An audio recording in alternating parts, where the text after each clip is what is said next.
తాకట్టులో ఉన్న బంగారాన్ని విడిపించి ఆ రోజున్న మార్కెట్ ధర కట్టి మిగిలిన డబ్బును మీకు అందిస్తుంది ఎస్వీఎస్ గోల్డ్.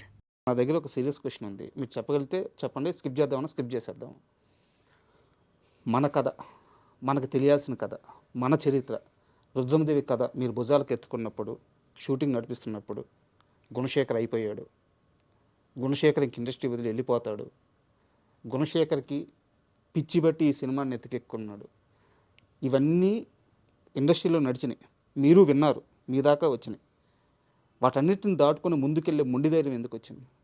కదా రుద్రమదేవ్ అనే చరిత్ర ఎంత ఇన్స్పైరింగ్ ఉంది. మరి ఈ రోజున ఆ సినిమా నేను నిర్మాతను కాబట్టి టేబుల్ ప్రాఫిట్ మిగలలేదు, కానీ ఇంకో నిర్మాత అయితే టేబుల్ ప్రాఫిట్ మిగిలేది.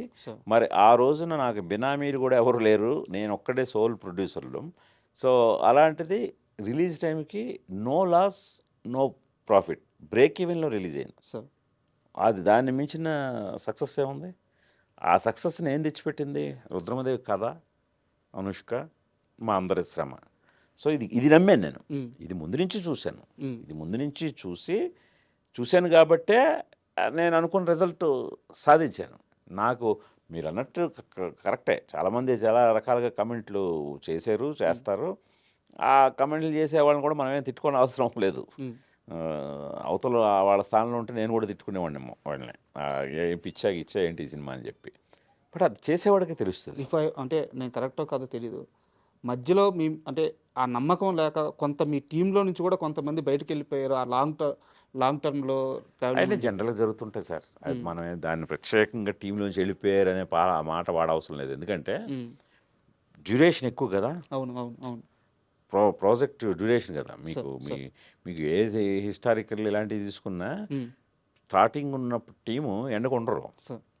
ఎందుకంటే వాళ్ళకి వేరే కమిట్మెంట్స్ ఉంటాయి, వేరే సినిమాలు. మనం కూడా ఇది అనుకున్న ప్లాన్లో అయిపోతే ఉంటారు పాపం. అంత కథ చెప్పడం కష్టం కదా. సో అందుకని ఒక 1 year మొదలెడతాం, అది 2-3 years పెట్టేసరికి సహజంగానే వెళ్ళిపోతారు కదా. ఆ మొత్తం ప్రాసెస్లో మిమ్మల్ని డబ్బులు పక్కన పెట్టేసి, తన డేట్స్ కానీ ఇవన్నీ కూడా పక్కన పెట్టేసి, నీ వెనక నేను ఉంటాను గుణ అని చెప్పిన వ్యక్తి అల్లు అర్జున్. అవును. ఆయన సినిమాకి రెమ్యునరేషన్ కూడా ఏదో తీసుకోలేదని విన్నాను, నిజమేనా సార్? అంటే రెమ్యునరేషన్లు ఇవన్నీ సెకండరీ ఆయనకి. ఆయన ఆ టైంకి రేసుగుర్రం సక్సెస్లో ఉన్నాడు. ఆయన వచ్చి నేను చేస్తానన్నది చాలా గొప్ప విషయం సార్. అది ఎన్ని కోట్లతో కొలగలం, అది వెలకట్టలేదు. నిజమే సార్, డబ్బులతో మాట్లాడకూడదు. సో అలాగా అది కేవలం నా మీద రెస్పెక్ట్ కాదు, చరిత్ర మీద రెస్పెక్ట్ అతనికి. అతను ఒకడు చాలా గొప్పగా మన సంస్కృతిని కానీ మన సాంప్రదాయాలను కూడా చాలా గౌరవిస్తాడు. దానికి ఎగ్జాంపులే అతని పేరెంటింగ్ చాలా గొప్పగా ఉంటుంది. నేను శాకుంతలం టైంలో షేర్ చేసుకున్నాను.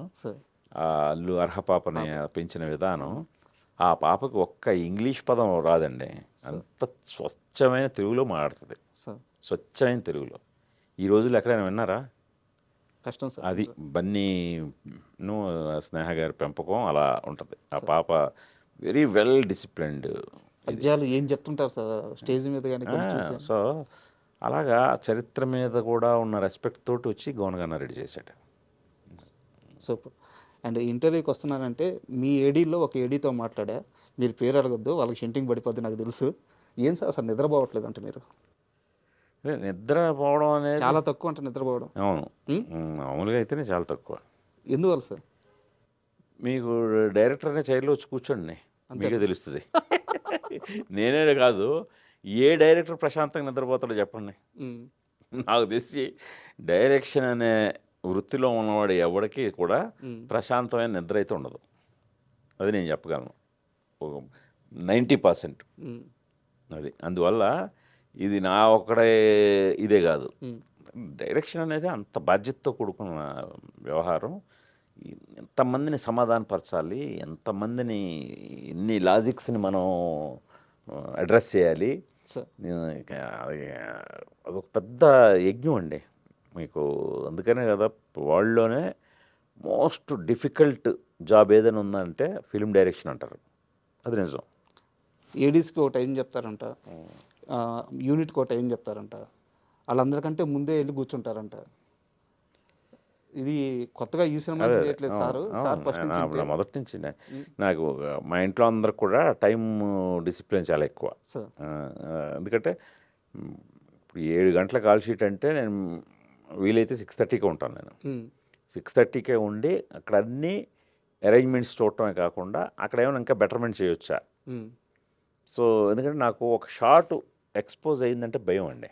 సార్ ఆ షాట్ ఎక్స్పోజ్ అవ్వడానికి ముందే ఏదైనా చేయగలం మనం. వన్స్ ఎక్స్పోజ్డ్ అంటే అది శాసనం, అంతే. దాన్ని మార్చలేం. అందుకని ఆ పెయిన్స్ టేకింగ్ అంతా పడుతుంటాను నేను. ఓకే. అది అండ్ యుఫోరియా విషయానికి వస్తే సార్, నాకు తెలిసి అతిపెద్ద టాస్క్ మీ స్వప్నాన్ని మదర్గా మీరు చూడాల్సి రావడం. చాలా మదన పడి ఉంటారు. ఫస్ట్ మేడం దగ్గరికి వెళ్ళి, భూమిక గారి దగ్గరికి వెళ్ళి ఏం చెప్పారు అసలు? ఆ కన్వర్జేషన్ ఏం నడిచింది? అదే అంటే ఫస్ట్ తను కూడా షాక్ అయింది. ఆ, ఎందుకంటే జనరల్గానే హీరోయిన్లు మదర్ రోల్ అనేసరికి కొద్దిగా వెనకడుగేస్తారు. అందులో ఒక టీనేజర్కి మదర్గా చేయాలి. భూమిక నిజ జీవితంలో యంగే, ఆవిడేం టీనేజర్కి మదర్ అయ్యేంత వయసు లేదు ఆవిడకి. ఆ రియల్ లైఫ్లోనే ఆవిడ సన్నకే 12 years. సో అందుకని కథ స్క్రిప్ట్ పంపించమంది. తను అప్పుడు లండన్లో ఉంది. సో స్క్రిప్ట్ పంపించాను. స్క్రిప్ట్ చదివిన తర్వాత ఈ కథ చెప్పి తీరాలి వెంటనే, ఐఎమ్ డూయింగ్ ఇట్ అంది. అంతే. మిమ్మల్ని భూమిక గారిని నేను ఓ దగ్గర చూశాను. అది మన ఒక్కడు రిలీజ్ అప్పుడు ప్రసాద్ అక్కడ ఐమాక్స్కి వచ్చారు మీరు. అవును. అంటే అక్కడ కూడా మేడం ఎంత అంటే మీరు పక్కన కూర్చోబెట్టుకుని ఏదో చెప్తున్నారు, ఒక డైరెక్టరు లేకుంటే ఒక హీరోయిన్ అలా కాకుండా మిమ్మల్ని ఒక గురువు లాగా, ఒక గైడ్ లాగా చాలా నమ్మినట్టు నాకు నేను గమనించిన విధానంలో అర్థమైంది. సో చాలా బలంగా నమ్ముతారు మిమ్మల్ని. ఎందువల్ల ఆ బాండింగ్ సెట్ అయింది? నన్నే కాదు, ఆవిడ డైరెక్టర్స్ అందరితో అలాగే ఉంటారు. ఆవిడ చాలా వెరీ వెల్ మేనర్డ్ అమ్మాయి. ఆవిడ నాకు అంటే అందరికి కూడా ఆవిడ నేను చూస్తేనే చాలా రెస్పెక్ట్ ఇవ్వాలని అనిపిస్తుంది తప్పితే వేరేగా అస్సలు అనిపించదు. ఎందుకంటే ఆవిడ బిహేవియర్ ఎలా ఉంటుంది, ఆవిడతో మాట్లాడితే తీరు అలాగే ఉంటుంది. అందుకని ఇక్కడ నేనే కాదు, మీరు వేరే డైరెక్టర్తో చూసినా సరే ఆవిడ అలాగే ఉంటారు. సార్ ఒక సీరియస్ క్వశ్చన్, ఇది కూడా చెప్పాలనుకుంటే చెప్పండి, లేదా స్కిప్ చేయండి. రానా గారితో ఇప్పుడు మీ రిలేషన్ ఎలా ఉంది? ఎవరితోనూ ఎప్పుడు రిలేషన్ ఏమి మనకేమీ చెడదండి. ఇప్పుడు ఆ పర్టికులర్ ప్రాజెక్ట్ విషయంలో సో అది జరగలేదు. ఆ ప్రాజెక్ట్ జరగనప్పుడు సో తను అది వేరే రకంగా ప్రయత్నాలు చేసినప్పుడు నేను కొద్దిగా హర్ట్ అయ్యాను. హర్ట్ అయ్యి నా హర్ట్నెస్ని ఎక్స్ప్రెస్ చేశాను అంతే. అంతకు మించి దాని మీద ఏమి ఆ తర్వాత మళ్ళీ మేము మాట్లాడుకున్నాం, మేము మెసేజ్లు ఇచ్చుకున్నాం. మాట్లాడుకున్నారా? అది మాకు ఇవన్నీ అంటే పర్సనల్గా వాళ్ళ మీద మనకేముంటుంది, చిన్న ప్రొఫెషనల్గా ఒక చిన్న ఇది అది అక్కడతో అయిపోయింది. అండ్ యుఫోరియా ఇప్పుడున్న ప్రతి ఇంటికి అవసరమైన కథ అని చెప్పారు. కరెక్ట్. నేను కూర్చోగానే ఫస్ట్ నేనే ఒక రియల్ టైం ఎగ్జాంపుల్ చెప్పాను.